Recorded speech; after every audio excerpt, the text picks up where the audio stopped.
Erotica 2022, out on Netflix. It's the first Polish movie produced specifically for Netflix, and right off the bat, it's a pretty non-standard one, which, let's say outright, will turn a lot of people off. Because instead of a traditional feature film, we get an avant-garde art house anthology of five shorter stories. They share some common elements. All are made by female directors, writers, and center on women as characters. All of them take place in a slightly dystopian world, either a weirder version of the present or a very near future. Whether it's the same world for all five, I'm not sure, although there seem to be some similarities, like toxic slash radioactive rains, a mostly patriarchal society, a lot of things like train compartments and such being divided, sorted into ones for men and ones for women. And finally, in all of those stories, there's an element of the titular erotica. There's nudity and sex and explicit scenes, even though the context of them varies between the stories. So let's try to look at them one by one, and I think it makes most sense. Like with most anthologies, they're not very even, with some being quite good in my opinion, and some really messy. The first one is called Znikanie Pani B. In English, that would be the disappearing of Mrs. B. This one is about a woman who slowly discovers that her husband is cheating on her, and it's probably my favorite of the bunch because while the story is pretty simple and the message very obvious, I loved the production design and cinematography. I think the sets, the costumes, the colors, and lighting are just excellent in here, and they really lift the whole thing up. It's a very stylish short film. It has this kind of retro look. In many ways, it reminded me of Ja teraz kłamię, which was another Polish movie released last year, which also starred Agata Buzek. I think this one it's still imperfect, very much style over substance, but because that style works so well, I actually liked it. The second story is called Niedźwiedź, which would be The Bear. This is my second favorite, and it's about a woman on a train that's going through this bleak winter countryside. She's joined by a man who illegally takes a spot in her female only compartment, and things happen between them. This one is a bit more difficult to decipher, especially the inclusion of the titular bear, but I think overall it's about loneliness and deep desire to make a connection. And similarly to the first one, I liked it. And I liked it mainly because of the way it looked. Once again, it oozes atmosphere, but there's a 180 degrees shift from the first story. Instead of warm neon lights, the city and the home lined with wood, we have a cold, white, empty country with just snow and naked trees.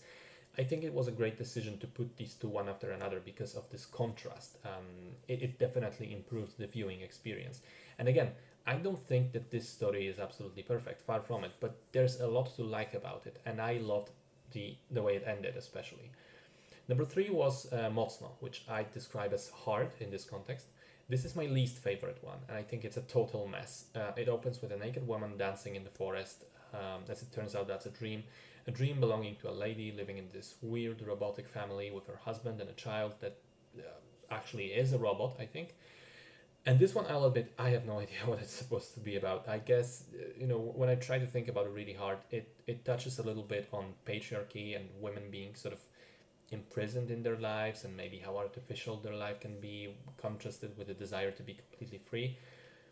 But I'm just guessing, I'm just reaching here. And even if I'm reaching correctly, I didn't much like how the film approached this subject. I think it's just too crazy, too out there with the dialogue and the acting following a certain convention that seems to pretend, it's this either poetry or a higher form of art, call it whatever you will, but it comes off as just pretentious gibberish. This was by far my least favorite of the whole bunch.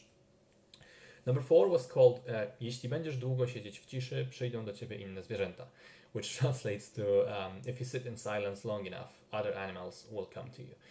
Which is a ridiculous title, especially for how otherwise normal the story seems to be.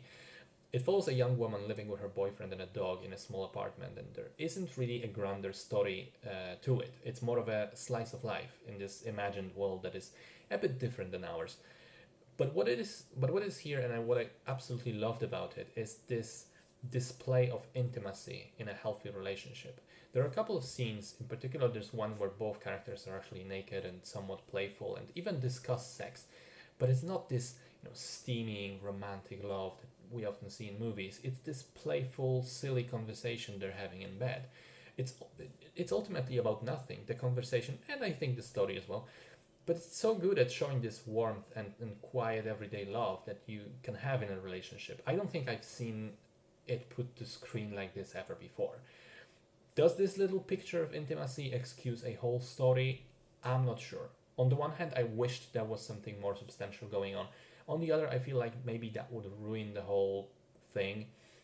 So I'm not sure I'd necessarily change it. But as it stands, there is that one element of it that I really enjoyed. It certainly brought a smile to my face, and I think it was a great counterbalance to the bleakness and seriousness of the other four stories. Solid addition to the bunch. And finally, we have Nocna Zmiana, which would be the night shift. Follows a woman who has undergone some trauma, a rape is implied, and goes undercover to exact a bloody revenge. Now, it may sound exciting on paper, but I think it's a little bit incoherent. It's certainly the darkest of them all and the most explosive one. But in this case, I think I was never really fully on board. I think it was an interesting idea, but I felt that it lacked something in execution. It feels, I don't know, it feels slightly underdeveloped. So, my ranking of the whole five would go like this. Number one and number two are good. Number four is okay. Number five is just so-so, and number three is a total mess. So probably a decent idea is to just check out the first two and then, decide whether to continue watching as you go along. Even if you stop, you've already probably seen the best. Now, I've already seen the movie get crushed by scores on FilmWeb, which is the Polish IMDb board.